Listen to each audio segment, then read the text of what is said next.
and we've been to some dealerships and looked at them, and finally I found the one that I wanted this week. Found the one that I wanted. I was online, and it was the particular used model. It wasn't brand new, but it was the model that I wanted. It was the mileage that I was comfortable with. It was the price that I wanted, and I was okay with this car.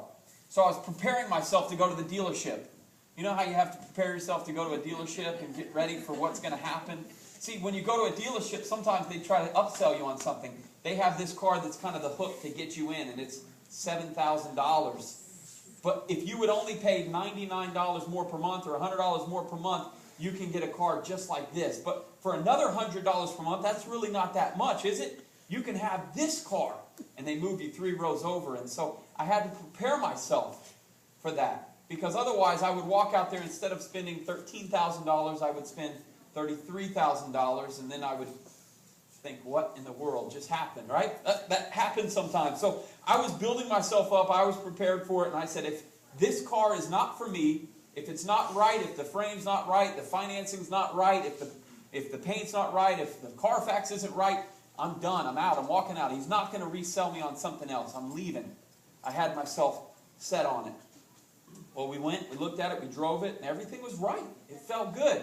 The price felt good. I was happy with the deal, and I said, as long as you don't play any games at the last minute, we're good. We'll do this. And so I had went in, and I picked my car and done this. And this salesman took me back into the showroom, and we started working out the deal and working out the financing. His name was Mo. And Mo was the most amazing juggler I've ever met. Mo was working 2 different deals at the same time. He was taking calls from his customers that were planning on coming in while dealing with me and this other customer. He was dealing with his finance guy, finishing my loan application, talking to the general manager, and somehow in all this, over a period of 6 hours, oh my goodness, yeah, miserable, right? It shouldn't take that long, but it was because he was juggling so much. I finally drove out of there with the car. And it wasn't because he was trying to, we were having to negotiate the price. It was just how busy he was. And every time I got to the point where I was like, Mo, I got to go. I'm going to leave. I'll come back later. You're busy. He said, no, don't worry, I'll get it. And then he would appease me for a moment. He would get me a little bit closer and just kind of feed me a little bit more, just to make me feel like, hey, we're this close to getting it done. You're next in line to meet with the guy and to sign the papers. And so he was an expert at juggling. He was unbelievable at it.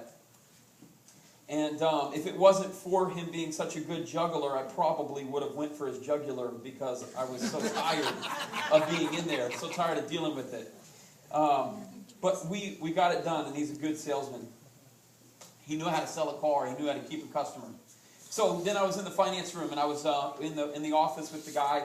This is the other guy, and he wasn't much of a juggler. He was just really, really slow, and just everything revolved around him. And he was just like, you know what? You're on my time. And then he says, you need to have this much money. This is what you agreed to put down. And I said, okay. And so I pull out my wallet and hand him a debit card to swipe it. And he says, we don't take debit cards. And I'm like, okay, what do I do? And he points outside around the corner, and there's an ATM machine. And I'm like, an ATM machine? He said, yeah, we take cash. I'm like, okay, that would be 5 withdrawals. And I hate, first of all, I hate those finance charges, those withdrawal charges. But secondly, I don't even know if you can do that at an ATM machine. So I wasn't going to look like a fool at that. And I was like, well, maybe this is the closed door.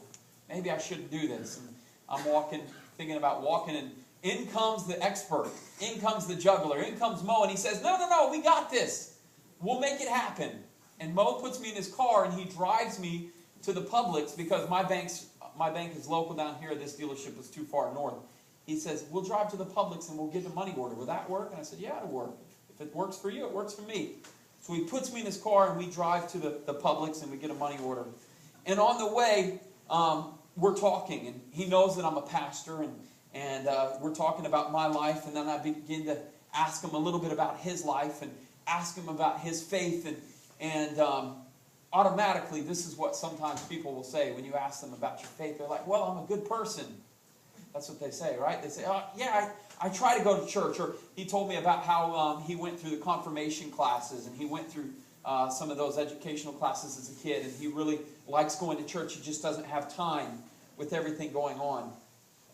It's amazing, isn't it, how often people say stuff like that. When that question comes up about your faith, they say things like this. Here's the passage I want us to look at. This is the primary passage this morning. It's in Proverbs chapter 3. Starting at verse 1. And it says, "My son, do not forget my teaching, but keep my commands in your heart. For they will prolong your life many years and bring you prosperity. Let love and faithfulness never leave you. Bind them around your neck. Write them on the tablet of your heart. Then you will win favor and a good name in the sight of God and man. Trust in the Lord with all your heart, and lean not on your own understanding. In all your ways acknowledge him, and he will make your paths straight.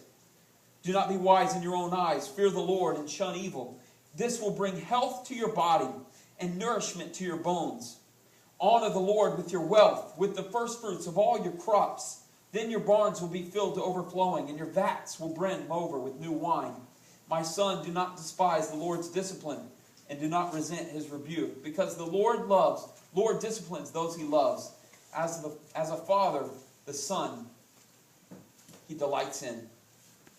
So we were driving back from getting the money order, and after having some of that conversation, Mo and I are in his car, and he's got a nice car, and we're at a stoplight there, and a man comes up to the window and knocks on the window, and he has some papers in his hand and a cup in the other hand, and he says, "Hey man, will you help me out?" And Mo reaches in his pocket and says, "Man, I don't know, let me see," and he has a handful of change, and he takes it and he drops it in the cup, and then the guy says, "Thank you so much, sir, it means a lot, appreciate it," and the transaction goes on, and he leaves, pulls off of that out of that intersection. And then Mo says to me, he says, "Hey Trevor, what about that? What about that?" And I was like, "What about that?"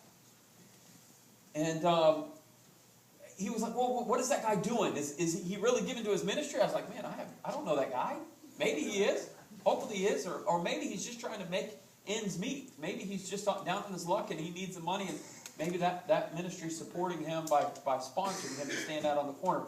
I have no idea. But what I really heard Mo saying when he said, "What about that?" was, "Trevor, what about that? I just gave. I just put money in." Or for somebody that said, "Man, I could buy 5 trusses. Trevor, what about that? I just did it. I gave $3,000 or whatever it is." And my thought is Mo or whoever you are, what about that? That's not even how it works. It really isn't. And I want us to know that this morning. This is what it says, and this is the key verse from Proverbs 3 that I want to get. I want Mo to get. "Trust in the Lord with all your heart, and lean not on your own understanding. In all your ways acknowledge him, and he will make your paths straight." In other words, I want you to trust in the Lord with your house.